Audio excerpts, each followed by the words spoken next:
আপনি মাছ মুচমুচে করে ভাজবেন, আবার একই সাথে বলছেন আপনি তেলটা কম দিবেন। ঋণ করে প্রয়োজনে ঘি খাও, তাইলেও সুখে থাকো। ঋণ করো, ঋণ খেলাপি হও, তাও নির্বাচনে অংশগ্রহণ করো। প্রয়োজনে ঋণ করে ঘি খাও, তাও সুখে থাকো। প্রাচীন ভারতের চারবাক দর্শনের এই চরম বস্তুবাদী শুরু করলেন। বাঘের বাচ্চা হাসনাত আব্দুল্লাহ বলে কি দেখেন, সে বলে আমরা ঋণ খেলাফিদের সাথে সংসদে বসতে লজ্জা পাই, কারণ তারা মানুষের টাকা মেরে খায়, মানুষের টাকা লোন নিয়েছে এবং আবার মানুষের প্রতিনিধিত্ব তারাই করছে। তাই এই ঋণ খেলাফিদের কঠিন শাস্তিতে আনতে হবে বলে দাবি করেছেন আজকে সংসদে আমাদের এই ক্যাপ্টেন, এই কুমিল্লার টাইগার খেত হাসনাত আব্দুল্লাহ। জুলাই সংশ্লিষ্ট আমাদেরকে মিন করে একটা কথা বলা হয়েছে যে আমরা আগে রিকশায় চড়তাম, এখন আমরা গাড়িতে চড়ি। মাননীয় স্পিকার, এই সংসদে আজকে সরকার যারা আছে, আমি আপনাদের কাছে বিনীতভাবে অনুরোধ করব, এখন সরকারের যেই গোয়েন্দা সংস্থাগুলো আপনাদের নিয়ন্ত্রণে, ডিজিএফআই, এনএসআই, পুলিশ, তারপর হচ্ছে মিলিটারি, সবাই আপনাদের নিয়ন্ত্রণে। আমি আপনাদেরকে অনুরোধ করবো, আপনাদের মতো দায়িত্বশীল জায়গা থেকে এলিগেশনের টোনে এলিগেশন না দিয়ে আপনারা তদন্ত করে যদি 1 টাকার দুর্নীতি, 1 টাকার কোনো ধরনের অসৎ উপায়ের কোনো ধরনের আপনারা প্রমাণ করতে পারেন, আমি এই সংসদ থেকে আমরা ইস্তফা দিব। হয় না, আমি একটু স্পষ্ট করেই বলি, এই বিরোধী দল পছন্দ না হওয়ার কারণ আছে। কারণ আমরা শুরুতেই বাজেটের স্বপ্নের মধ্যে না, আমরা বাজেট বাস্তবায়ন প্রক্রিয়ায় নিজেদেরকে অংশগ্রহণ করে মাননীয় বিরোধী দলীয় নেতা আগাম বলে রেখেছিলেন, আমরা সরকারের দায়িত্ব পাই, দেশ পরিচালনা পাই না পাই, যে অবস্থাতেই আমরা থাকি, জনগণ যেখানে রাখুক, আমরা সরকারি কোনো সুযোগ সুবিধা, গাড়ি এবং প্লট আমরা গ্রহণ করব। মাননীয় স্পিকার, এটার মধ্য দিয়ে আমি এটা বুঝাতে চেয়েছি, এরকম বিরোধী দল তো সরকারের পছন্দ হওয়ার কথাও নয়। কথা নয় এই কারণেও যে আমরা যখন এই স্টিল অ্যান্ড আয়রনের ভ্যাটের কথা বলি, আমি এখানে একটু ডেস্ক আপনাকে দেখাই যে আমাদের এইচএস কোড যেখানে বলা হচ্ছে, রেগুলেটরি ডিউটি যেটা বলা হচ্ছে, এক্সিস্টিং কোড ছিল এখানে যেটা 10, সেটা 20% নিয়ে যাওয়া হয়েছে, যেটা 3% ছিল সেটা 15% নিয়ে যাওয়া হয়েছে। এরকম প্রত্যেকটা জায়গায় বলা হয়ে থাকে। আমি তাদের সাথে বসেছি, তারা আমাদের সাথে দেখা করেছেন, এস আলম, কেওয়াই, আবুল খায়ের, পিএসপি, জালালাবাদ, এমনকি পার্শ্ববর্তী রাষ্ট্রের জায়গা থেকে তাদেরকে সুবিধা করে দেওয়ার জন্য শুধুমাত্র এই রেগুলেটরি ডিউটি কয়েক গুণ তাদের উপরে বৃদ্ধি করে আমাদের দেশের কাঁচামালের রপ্তানিকে ধ্বংস করার প্রক্রিয়া বাস্তবায়ন করা হয়েছে। না তো আপনার এলাকায় টাকা দেওয়া হবে, এলাকার মানুষের জন্য টাকা দেওয়া হবে। সেই জন্য আপনি ইন্টারিম গভর্নমেন্টে যেভাবে পেয়েছেন, আমরা অনেক কিছু শুনি, অ্যালিগেশনের এই আদান প্রদানে অনেক কিছু বলা যায়, সেভাবেই চলবে। স্পিকার, আমরা যদি আমাদের ব্যাংক খাতের দিকে তাকাই, ব্যাংক খাতে এক ধরনের অরাজকতা চলতেছে। শুধু ইসলামী ব্যাংকের ব্যাপারে আমি বলবো না, ইসলামী ব্যাংকে কি ধরনের অরাজকতা চলছে এটা আপনারা সকলেই জানেন। এর বাইরে গিয়ে আরো 5টি ব্যাংক আছে যে ব্যাংকগুলোকে একীভূতকরণ করা হয়েছে। অত্যন্ত দুঃখের বিষয়, এই 5টি ব্যাংক যেটাকে একীভূতকরণ করা হয়েছে, এই ব্যাংকগুলো যেসব আগের মালিকদের কাছে ছিল, তারাই সেখান থেকে লুটপাট করে টাকা পয়সা পাচার করে এই ব্যাংকগুলোকে একেবারে দেউলিয়ার পর্যায়ে দিয়ে গেছে, খালির পর্যায়ে দিয়ে গেছে। সেই ব্যাংকগুলোতে যাতে করে পূর্বের মালিকরা আবারও বহাল হতে পারেন, এমন ধরনের একটা আইন এখানে পাশ করা হয়েছে। যে বিশ্বাস করতে কঠিন হচ্ছে, এখনো তারেক রহমান ক্ষমতায় না শেখ হাসিনা ক্ষমতায়। যদি নাকি মনে করেন ভারতকে, ভারতীয় দালালদেরকে এইভাবে সুযোগ দিবেন, আমরা কিন্তু বিএনপির ব্যাপারে আমি তো একদম বিএনপির রাষ্ট্রপতি, বিএনপির আব্বা শাহাবুদ্দিন চুপ্পুর বিরুদ্ধে ঘটনা ঘটে যেতে পারে। বিএনপি শাহাবুদ্দিন চুপ্পুকে সরিয়ে দিতে পারে, এবং সেটা ইউনূসের খেলার অংশ হিসাবে। যেমন খলিলুর রহমানকে পররাষ্ট্রমন্ত্রী বানিয়েছে, এটা ইউনূসের খেলা। এরকম ইউনূসের আরও অনেক খেলা বাকি আছে। এবং পুলিশের সাবেক আইজিপি বেনজির আহমেদকে দুবাইতে গ্রেপ্তার করানো হয়েছে, এটাও ইউনূসের খেলা। এরকম ইউনূসের আবার ডক্টর খলিলুর রহমানকে জাতিসংঘের সাধারণ পরিষদের অধিবেশনের সভাপতি বানানো হয়েছে, তিনি জিতেছেন, এটাও ইউনূসের খেলা। ইউনূসের খেলা কত প্রকার কি সবাই দেখবে, ইউনূসের খেলা শেষ হয়নি। ক্ষমতায় এসে কিছুই করতে পারবে না পরবর্তী সরকার। ডক্টর ইউনূসের এক ঘোষণায় দিশেহারা রাজনৈতিক দলগুলো। দৃশ্যত সবকিছু স্বাভাবিক মনে হলেও তলে তলে ক্ষমতার চাবিকাঠি নিজের হাতেই রেখেছেন ডক্টর ইউনূস।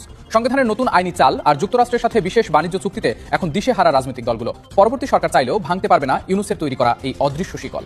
আসসালামু আলাইকুম দর্শক, নতুন একটা ভিডিওতে সবাইকে স্বাগত। ভিডিওর শুরুতেই বাংলাদেশের বর্তমান রাজনৈতিক প্রেক্ষাপট নিয়ে খুবই গুরুত্বপূর্ণ কিছু আলোচনার বিশেষ অংশ আপনারা দেখেছেন, দেখে অলরেডি তো বুঝতে পেরেছেন তাই না, যে আজকের এই ভিডিওটি কতটুকু গুরুত্বপূর্ণ এবং আকর্ষণীয় হতে চলেছে। একটু ধৈর্য সহকারে আজকের এই ভিডিওটি দেখতে হবে আর মনোযোগ সহকারে প্রত্যেকটি বিশ্লেষকদের বিশ্লেষণগুলো শুনতে হবে, তাহলেই কেবল আপনারা বুঝতে পারবেন বাংলাদেশের বর্তমান রাজনৈতিক প্রেক্ষাপট কোন দিকে যাচ্ছে, কোন লেভেলে যাচ্ছে।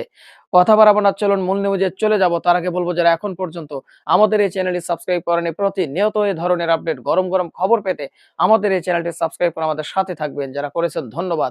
চলুন একটা লাইক দিয়ে সবগুলো ভিডিওর বিস্তারিত আলোচনা শুনে আসি। মুচমুচে করে ভাজবেন, আবার একই সাথে বলছেন আপনি তেলটা কম দিবেন। ঋণ করে প্রয়োজনে ঘি খাও, তাইলেও সুখে থাকো। ঋণ করো, ঋণ খেলাপি হও, তাও নির্বাচনে অংশগ্রহণ করো। প্রয়োজনে ঋণ করে ঘি খাও, তাও সুখে থাকো। প্রাচীন ভারতের ন্যাশনাল সিটিজেন্স পার্টি অর্থাৎ এনসিপি শীর্ষ নেতা এবং সংসদ সদস্য হাসনাত আব্দুল্লাহ সংসদ ভবনের ফ্লোরে দাঁড়িয়ে স্পিকারের চোখের দিকে চেয়ে তীব্র উপহাসের সুরে হাসনাত বললেন, মাননীয় স্পিকার, প্রাচীন ভারতের এই নীতিকে আমাদের দেশের সরকারি দলের এমপিরা একটু অন্যভাবে নিয়েছেন। তাদের নীতি হলো প্রয়োজনে ব্যাংক থেকে হাজার হাজার কোটি টাকা ঋণ করো, সেই টাকা মেরে দিয়ে বীর দর্পে ঋণ খেলাপি হও, তবু ক্ষমতার চেয়ার ঠিক রাখতে আবার নির্বাচন করো। 2026 সালের জুনের এই উত্তপ্ত বাজেট অধিবেশনে তরুণ তুর্কি হাসনাত আব্দুল্লাহ এবং জামায়াতে ইসলামীর সংসদ সদস্য সাবেক শিবির সভাপতি সালাউদ্দিন আইয়ুবীর একের পর এক নজিরবিহীন এবং তেজোদ্দীপ্ত পারফরমেন্স পুরো সংসদ ভবনকে আক্ষরিক অর্থেই কাঁপিয়ে দিয়েছে। রাজপথের আন্দোলনের পর এবার সংসদের ভিতরেও হাসনাত ইজ ব্যাক এটাই এখন টক অফ দ্য নেশন। চলুন এই দুই তরুণ এবং তুখোর নেতার সংসদে দেওয়া সেই বিস্ফোরক বক্তব্য এবং সরকারের মেগা চুরির খতিয়ানটি খুব সহজ সমীকরণে বুঝে নেওয়া যায়। সংসদ কাঁপানো বক্তব্যে হাসনাত আব্দুল্লাহ সরাসরি অর্থমন্ত্রীর চোখের দিকে তাকিয়ে 4,80,000 কোটি টাকা পাচারের এক রোমহর্ষক এবং ভয়ঙ্কর সত্য উন্মোচন করেন। তিনি কড়া গলায় বলেন, এই দেশের ব্যাংকিং সেক্টরকে সম্পূর্ণ দলীয়করণ করে নিজেদের টাটুকারদের বসিয়ে ঋণের নামে সুপরিকল্পিতভাবে 4,80,000 কোটি টাকা বিদেশে পাচার করা হয়েছে। কিন্তু অত্যন্ত দুঃখের বিষয়, এই বিশাল পরিমাণ পাচারকৃত টাকা দেশে ফেরত আনার জন্য অর্থমন্ত্রী তার প্রস্তাবিত বাজেটে কোনো সুনির্দিষ্ট রূপরেখা বা রোডম্যাপ দিতে পারেনি। ব্যাংক লুটপাটের ভেতরের এক অদ্ভুত অন্ধকার খেলা ফাঁস করে হাসনাত বলেন, এই ঋণ খেলাপিরা দেশের ব্যাংকগুলোকে আক্ষরিক অর্থেই ফোকলা এবং খালি করে দিয়েছে। এদের চুরির স্টাইলটা খেয়াল করুন। জাতীয় নির্বাচনী তফসিল ঘোষণার ঠিক আগে এরা সুকৌশলে উচ্চ আদালতে গিয়ে স্টে অর্ডার নিয়ে আসে। এরপর মাত্র 2% ডাউন পেমেন্ট দিয়ে কোটি কোটি টাকার খেলাপি ঋণ রিশিডিউল করা এবং নির্বাচনে অংশ নেয়। বিএনপির এমন 15 জন সংসদ সদস্য বর্তমান সংসদে আছেন এবং 2 জন নির্বাচিত হওয়ার পরও ঋণ খেলাপি হওয়ার কারণে এখনো শপথ নিতে পারেনি। নির্বাচন শেষ হওয়ার পর আগামী 5 বছর ওনাদের আর কোনো খোঁজ থাকে না। এভাবেই বছরের পর বছর ধরে দেশের ব্যাংকগুলোতে হরিলুট চলছে। এরপর পুরো সংসদকে স্তব্ধ করে দিয়ে হাসনাত আব্দুল্লাহ অত্যন্ত কড়া হুঁশিয়ারি দিয়ে বলেন, জনগণের রক্ত জল করা ট্যাক্সের টাকা নিয়ে কোনো রকম তামাশা করা যাবে না। ঋণ খেলাপিদের কোনো ছাড় নয়, তাদের স্পষ্ট ভাষায় ঋণ খেলাপি বলতে হবে এবং দ্রুত সময়ে কঠোর শাস্তির আওতায় আনতে হবে। যারা পাচার করেছে তারা সদরপে এখন হচ্ছে মাননীয় স্পিকার গুলশান বনানী ধানমন্ডি এই দেশে এখন বুক ফুলিয়ে চলাফেরা। হাসনাত আব্দুল্লাহর এই মেগা পারফরমেন্সের পরই সংসদের ফ্লোরে দাঁড়িয়ে ডিসপারেট এবং হাই লেভেলের পারফরমেন্স দেখান গাজীপুরের কাপাসিয়া থেকে নির্বাচিত এবং ছাত্র শিবিরের সাবেক কেন্দ্রীয় সভাপতি সালাউদ্দিন আইয়ুবী তার টু দ্য পয়েন্ট বক্তব্যে সরকারের বিশাল বাজেট ঘাটতি এবং নেতাদের পকেট ভারী করার পেছনে থাকা এক মহাপরিকল্পিত হরিলুটের ছক আমজনতার সামনে উন্মোচন করেন। তিনি বেশ কয়েকটি সুনির্দিষ্ট চুরির প্রজেক্ট সামনে নিয়ে এসে বলেন, আজ সরকারি প্রাথমিক বিদ্যালয়ের স্কুল ফিডিং বা বাচ্চাদের খাবার প্রজেক্ট থেকেও প্রতি সপ্তাহে 17 কোটি টাকা গায়েব এবং আত্মসাৎ করা হচ্ছে। তিনি ক্ষোভ প্রকাশ করে বলেন, এবারের জনবিধ্বংসী বাজেট দিয়ে দেশের ক্ষুদ্র ও মাঝারি সাইজের দেশীয় শিল্প প্রতিষ্ঠানগুলোকে ধ্বংস করার এক নীল নকশা করা হয়েছে। দেশের মেরুদণ্ড কৃষি সেক্টরকে ধ্বংস করতে গত কয়েকটি সেশনের চেয়েও এই বাজেটে কৃষি খাতে ভর্তুকি এবং বরাদ্দের পরিমাণ নজিরবিহীনভাবে কমিয়ে দেওয়া হয়েছে। অথচ একটি আদর্শ এবং কল্যাণমুখী বাজেটের মূল লক্ষ্য হওয়া উচিত ছিল ধনী শ্রেণীর উপর অতিরিক্ত কর চাপিয়ে সেই সম্পদ গরিব এবং প্রান্তিক শ্রেণীর মাঝে সুষম বণ্টন করা। কিন্তু বর্তমান সরকারের এই কর্পোরেট বাজেটে উল্টো গরিবের পকেট কেটে ধনীদের ভুঁড়ি এবং পেটের পরিধি আরও বড় করার এক হীন প্ল্যান করা হয়েছে। সালাউদ্দিন আইয়ুবী শুধু অর্থনৈতিক খাতের চুরির খতিয়ানি দেননি, বরং সিলেটের সৎ এবং দুর্নীতিমুক্ত ডিসি সারোয়ার আলমের উপর মাজার সিন্ডিকেটের সাথে সরকারের আকস্মিক এবং হীন হস্তক্ষেপের তীব্র নিন্দা জানান। একই সাথে তিনি অত্যন্ত ক্ষোভের সাথে প্রশ্ন তোলেন, বিগত স্বৈরাচারী আমলে নিখোঁজ হওয়া নাগরিকদের খুঁজে বের করতে যে অত্যন্ত গুরুত্বপূর্ণ গুম কমিশন গঠন করা হয়েছে, সেই কমিশনের জন্য প্রস্তাবিত বাজেটে সরকার কেন একটি পয়সা বরাদ্দ রাখেনি? সরকার কি তবে পর্দার আড়ালে সেই অদৃশ্য খুনিদের বাঁচিয়ে রাখতে চায়? সরকার কি আবারও গুম খুনির রাজনীতি করতে চায়? তারা 2 দিন ধরে জামায়াতে ইসলামী সংসদ সদস্যদের বাজেট নিয়ে এমন গভীর জানাশোনা, চুলচেরা অর্থনৈতিক বিশ্লেষণ আর স্মার্ট পারফরমেন্স দেখে রাজনৈতিক বিশ্লেষক সহ সাধারণ মহলে এক চরম সন্তুষ্টি এবং বিস্ময়ের ভাব তৈরি হয়েছে। গতকাল সংসদে ব্যারিস্টার নজিবুর রহমান যেভাবে সরকারের আইনি এবং আর্থিক ফাঁকফোকর ধরেছেন, আর আজকে সালাউদ্দিন আইয়ুবী যেভাবে তোলপাড় সৃষ্টি করলেন, তাতে এটি দিনের আলোর মতো স্পষ্ট যে দেশের অন্যান্য নামধারী এমপিদের তুলনায় জামায়াতের এমপিরাই বর্তমান সংসদের সবচেয়ে স্মার্ট এবং প্রজ্ঞাবান পারফরমেন্স উপহার দিচ্ছেন। এই বাজেট শুধু শুভাঙ্করের ফাঁকি নয়, এই বাজেট অপরিকল্পিত, অস্বচ্ছ এবং বাস্তবায়ন অযোগ্য বটে। মাননীয় স্পিকার, দেশের অর্থনৈতিক সংকট এবং ব্যাংকিং সেক্টরকে পুনর্গঠন করার মতো তাদের যে প্রাতিষ্ঠানিক জ্ঞান এবং প্রফেশনাল দক্ষতা তা সত্যি অনন্য এবং প্রশংসার দাবিদার। সরকারি দল মূলত প্রতি বছরই নিজেদের নেতাদের পেট ভরাতে এবং হরিলুটের মহোৎসবকে আইনি বৈধতা দিতেই এমন একটি জনবিধ্বংসী মেগা বাজেট প্রণয়ন করে। কারণ এই ধরনের অনৈতিক লুটপাটের প্রজেক্ট না রাখলে নেতাদের বিশাল পেট তারা ভরাবে কি দিয়ে? দেশের নেতাদের পেট ভরানোর সবচেয়ে প্রধান এবং মুখ্যম সোর্সই হলো এই জাতীয় বাজেট। তবে এই চাটুকারিতার ভিড়ও সংসদের মূল বিরোধী ব্লক হিসেবে জামায়াতে ইসলামী এবং তরুণ এনসিপি নেতারা যে কেবল জনকল্যাণকেই সর্বোচ্চ প্রায়োরিটি দিয়ে নিজেদের কণ্ঠকে তেজোদ্দীপ্ত করেছে, এটাই তাদের সবচেয়ে বড় আদর্শিক জায়গা। এটা শুধু গরিব মারা বাজেট নয়, গরিব হয়রানির বাজেট। কোটি কোটি খুচরা ব্যবসায়ীদের জন্য এক হয়রানির নাম করা হয়েছে। আর এই জনকল্যাণ এবং অন্যায়ের বিরুদ্ধে আপোষহীন অবস্থানের উপর ভর করে জামায়াতে ইসলামী এবং সচেতন তরুণ সমাজ এই বাংলার মাটিতে একটি সুদূর প্রসারী অর্থনৈতিক এবং রাজনৈতিক বিপ্লবের অপেক্ষা করছে, যা খুব শীঘ্রই এই লুটেরা আমলাতন্ত্রকে তাসের ঘরের মতো ভেঙে চুরমার করে। ডক্টর খলিল রহমান এবং তারেক জিয়ার মেজিকে কাজ হচ্ছে না। দর্শক, ভারত বাংলাদেশকে চেপে ধরছে। ভারত যথেষ্ট খুশি যে না, ভারত ভেবেছিল যে বাংলাদেশ তাদের হাত ফসকে বা বিএনপি সরকার তাদের হাত ফসকে চীনের কাছে চলে যাবে। ভারত ভেবেছিল যে বাংলাদেশের যে রাজনৈতিক কেবলা, ফরেন পলিসির যে কেবলা, ওয়াশিংটন এবং দিল্লি থেকে বেইজিং এবং মস্কো চলে যাবে। এটা হচ্ছে না, ভারত ইজ কনফিডেন্ট। কেন? হ্যাঁ, এখানে চেষ্টা করেছিলেন, মূলত প্রাথমিক চেষ্টা ছিল ভারসাম্য তৈরি করা, যে না আমরা শুধু দিল্লিমুখী বা ওয়াশিংটনমুখী হবো না, আমরা দিল্লি, ওয়াশিংটন, বেইজিং, মস্কো সবমুখী হবো। এটা সম্ভব না, এটা হচ্ছে একটা স্টুপিড ধারণা। কারণ যে সবার বন্ধু সে কারো বন্ধু না, সবার সাথে কখনো বন্ধুত্ব হয় না। এটা এই যে friendship with all malice to none, এটা একটা ফালতু কথা। যারা পররাষ্ট্রনীতির ছাত্র তারা এটা জানেন যে ফরেন পলিসিতে বর্তমান এই রিয়ালিজমের এই যুগে উইন উইন সিচুয়েশন কখনো হয় না। সবার সাথে আপনার ভালো সম্পর্ক থাকবে না, উইন লস সিচুয়েশন বেশিরভাগ ক্ষেত্রে। আপনি পেলে আরেকজন পাবেন না, সে আপনার শত্রু হয়ে যাবে। এজন্য সবার শত্রু কখনো, মানে সবার বন্ধু, সবার সাথে বন্ধুত্ব এটা কখনো হয় না। কারোর সাথে বন্ধুত্ব করতে হবে, কারোর সাথে একটু দূরত্ব বজায় রাখতে হবে। This is foreign policy. তবে ইউটিউবিয়ান চিন্তা কাল্পনিক, ওটা জাস্ট অন দি পেপার, যে সবার সাথে বন্ধুত্ব, কারোর সাথে শত্রুতা নাই, ফালতু কথা। এটা কোনো কিছুতেই সম্ভব না। এখন সেই উদ্ভট যে চিন্তা শেখ মুজিবুর রহমানের, ওটা শেখ মুজিবুর রহমান নিজেই জানতে যে সবার সাথে বন্ধুত্ব এটা সম্ভব না। তারপর ওটা কাগজে কলমে লেখেন, ওটা জাস্ট সংবিধানে লেখা ছিল আমাদের ফরেন পলিসি। এটা মুখে মুখে তো সবাই বলে, কিন্তু বাস্তবে এটা না, রিয়ালিটি ভিন্ন।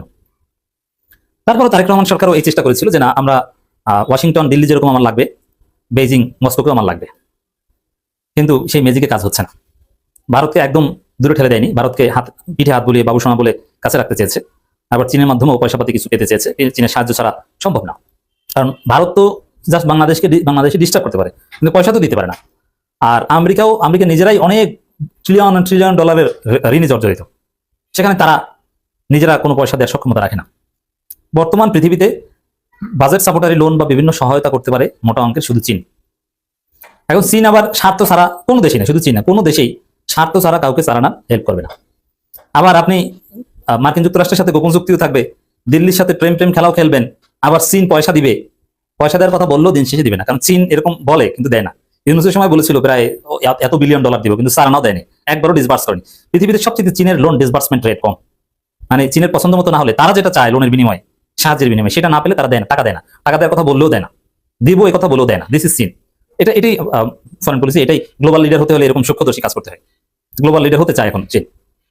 পয়সা অপচয় করলে হবে না, পয়সা আছে মানে অপচয় করবো তা না, আমি পয়সা দিয়ে কি অর্জন করছি এটা তারা অ্যাসেসমেন্ট করে তারপরে ধাপে অল্প অল্প কিছু দেয়, অনেক ক্ষেত্রে দেয় না। যেমন মনে করেছে ইউনুস সরকারকে লোন দিয়ে আমার লাভ নেই, সাইডানো দেয়নি। এক পর্যায়ে ঠিকই ইউনুস সরকার মার্কিন যুক্তরাষ্ট্রের সাথে গোপন চুক্তি করেছে। তো এটা বিএনপি সরকারের জন্য অশনি সংকেত যে চীন বলয়ে ঢোকার যে চেষ্টা সেটা হচ্ছে না। মানে চীনের বিশ্বাস অর্জন করা যে চীন প্লিজ বিলিভ মি, আমাকে পয়সা দেন, এটা সম্ভব হচ্ছে না। আর ভারত এটা জানে যে আসলে চীন বিএনপিকে হয়তো বিশ্বাস করছে না, তো চীন সফরে গেছে, একটু নাচানাচি করে আসবে, এই একটা ইনভেস্টমেন্ট অফিস করছে, কিছু চাইনিজ যে লাইট ফ্যান্টান আছে ওইগুলো বাংলাদেশে বানানোর চেষ্টা কেউ করতে পারে, ওই সব দেশ থেকে কিছু আনাটানা এই। কিন্তু গ্রেটার সেন্সে স্ট্র্যাটেজিক যে রিলেশনস, সামরিক যে একটা গভীর সম্পর্ক, যেটা ভারতের জন্য একটা থ্রেট, ভারতের সাইজ করা বলতে যা বোঝায়, সেটা সম্ভবত হবে না। আমরা এখনো চাই সেটা হোক। কারণ দেখেন, ভেরি সিম্পল, তারেক রহমান চীন সফরে গেছেন চীন বিরোধী লোকজনকে নিয়ে। যেমন তারেক রহমানের পররাষ্ট্রমন্ত্রী খলিল রহমান, তিনি একজন চীন বিরোধী লোক, তিনি একজন প্রো মার্কিন লোক, এটা ওয়েল নোন, এটা এস্টাবলিশড। আর মার্কিন যুক্তরাষ্ট্রই তাকে জাতিসংঘের সাধারণ পরিষদ অধিবেশন সভাপতি দিয়েছে। তো চীন বিরোধী পররাষ্ট্রমন্ত্রী চীনের বিশ্বাস অর্জন করতে পারবে, এটা মনে করার কোনো কারণ নেই। Number one. দ্বিতীয় হচ্ছে, আমরা ছবিতে খলিল রহমানকে তেমন দেখি না, আমরা দেখি হুমায়ুন কবিরকে খুব দেখা যায়। এখন হুমায়ুন কবিরটাকে তারেক রহমান পররাষ্ট্র বিষয়ক উপদেষ্টা, তিনি কিন্তু প্রচন্ড চীন বিরোধী, ভারতপন্থী। তাহলে হুমায়ুন কবির কি করবে? চীন বিরোধী লোকদেরকে নিয়ে আপনি চীনের বিশ্বাস অর্জন করবেন, এটা হয়? এখানে তারেক রহমানের সিস্টেমটাই ভুল, সম্ভব না। চীনের বিশ্বাস অর্জন করা সম্ভব হচ্ছে না, এটা কয়েকদিনের মধ্যে আপনার টের পাবেন। তো দর্শক দেখেন, চীনের বিশ্বাস অর্জন করতে যে বাংলাদেশ পারবে না, বা চীন বলয় ঢোকা থেকে যে ভারত বাংলাদেশের লাগাম টেনে ধরতে পারছে, এটা ভারত বিশ্বাস করে। এটা ভারত মোটামুটি শেয়ার হওয়ার পর, বিশ্বাস করার পরেই বাংলাদেশ সম্পর্কে একটা ইতিবাচক খবর দিয়েছে। সেটা কি? বাংলাদেশের জন্য ফের ট্যুরিস্ট ভিসা চালুর ঘোষণা দিয়েছে। এই আপনি 2-3 দিন পরেই ট্যুরিস্ট ভিসার আবেদন করতে পারবেন। প্রায় 2 বছর ট্যুরিস্ট ভিসা বন্ধ ছিল, এখন ওপেন, এবং আগের চেয়ে অনেকটা সহজ করা হয়েছে। আপনারা জানেন যে পৃথিবীর সবচেয়ে সহজ ভিসা বাংলাদেশিদের জন্য ভারত। প্রত্যেকটা গুরুত্বপূর্ণ জেলা শহরে বা বিভাগীয় শহরে আইভ্যাক ইন্ডিয়ান ভিসা সেন্টার আছে, এবং আপনি 3 দিনের মধ্যে ভিসা পেয়ে যান। সাধারণত ভিসা ফেরত দেওয়া হয় খুব কম, জাস্ট নাম বানান শুধু লিখতে পারলেই হলো, খুব সিম্পল। এখন কেন এতদিন কেন ট্যুরিস্ট ভিসা বন্ধ করেছিল, এখন কেন? তাও আবার ওই চীন সফরের প্রধানমন্ত্রী যখন চীনে, তখন কেন ট্যুরিস্ট ভিসা ওপেনের ঘোষণা দিল দীনেশ ত্রিবেদী? এবং ঠিক ওই সময় কেন দীনেশ ত্রিবেদীকে ভারত সরকার ক্যাবিনেট মন্ত্রী মর্যাদা দিল? এটা অস্বাভাবিক। এটা হচ্ছে ওই যে ভারতের যে ইন্টেলিজেন্স রিপোর্ট, তারা বুঝতে পেরেছে যে চীনের সাথে আসলে চীন বলে ঢুকতে পারবে না, চীন পয়সা দিবে না, চীন বিশ্বাস করেনি। অর্থাৎ দিন শেষে হয়তোবা চীন ভারতের জন্য বাংলাদেশের থ্রেট হবে না, ঘুরে ফিরে ওই ভারত বলয় একটু হয়তো আওয়ামী লীগের মতো না হলে কাছাকাছি পর্যায়ের একটা সম্পর্ক থাকবে। এই জন্য এখন এই ট্যুরিস্ট ভিসা চালু ঘোষণা দিয়েছে। আর বাংলাদেশ নিয়ে গভীর খেলায় মতো ভারত তার অংশ হিসেবে দীনেশ ত্রিবেদীকে ক্যাবিনেট মন্ত্রী মর্যাদা দিয়েছে। এটা পৃথিবীতে বিরল। রাষ্ট্রদূত, এটা তো মন্ত্রীর চেয়ে অনেক নিচের বিষয়। তা আপনি একজন রাষ্ট্রদূতকে মন্ত্রী মর্যাদা কেন দিবেন? মার্কিন যুক্তরাষ্ট্রের চাইতে কি বাংলাদেশ গুরুত্বপূর্ণ? মার্কিন যুক্তরাষ্ট্রে যিনি ভারতের রাষ্ট্রদূত আছেন, তিনি কি মন্ত্রী মর্যাদা? না। ব্রিটেনে তিনি কি মন্ত্রী মর্যাদা? না। তাহলে বাংলাদেশের এই দীনেশ ত্রিবেদী একদিকে তিনি প্রফেশনাল ডিপ্লোম্যাট না, তিনি একজন সাবেক মন্ত্রী সরকারের এবং বড় রাজনীতিবিদ, আবার বাংলাদেশে আসার পর তাকে মন্ত্রী মর্যাদা, এত প্রোটোকল, মানে ভারত অতিরিক্ত প্রোটোকল দিবে, অতিরিক্ত গুরুত্ব দিবে দীনেশ ত্রিবেদীকে। এবং দীনেশ ত্রিবেদী সাধারণত রাষ্ট্রদূত একটা প্রক্রিয়ার মধ্য দিয়ে ফরেন মিনিস্টারের কাছে রিপোর্ট করেন, কিন্তু না, এখানে দীনেশ ত্রিবেদী কোনো রিপোর্ট না, তিনি নিজেই সিদ্ধান্ত নেবেন, কারণ তিনি পররাষ্ট্রমন্ত্রী যেতে পারবে, তিনি সরাসরি মোদির সাথে যোগাযোগ করবেন। তো সরাসরি মোদি বাংলাদেশকে ডিল করবে।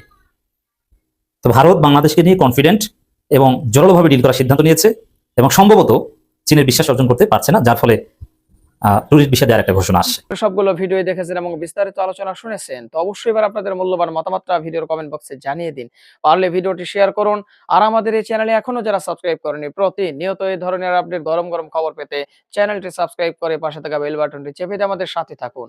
যারা ইতিমধ্যে সাবস্ক্রাইব করেছেন সবাইকে ধন্যবাদ জানিয়ে ভিডিওটি এখানে শেষ করছি। দেখা হবে নতুন কোনো ভিডিওতে। সে পর্যন্ত সবাই ভালো থাকবেন, সুস্থ থাকবেন। আল্লাহ হাফেজ।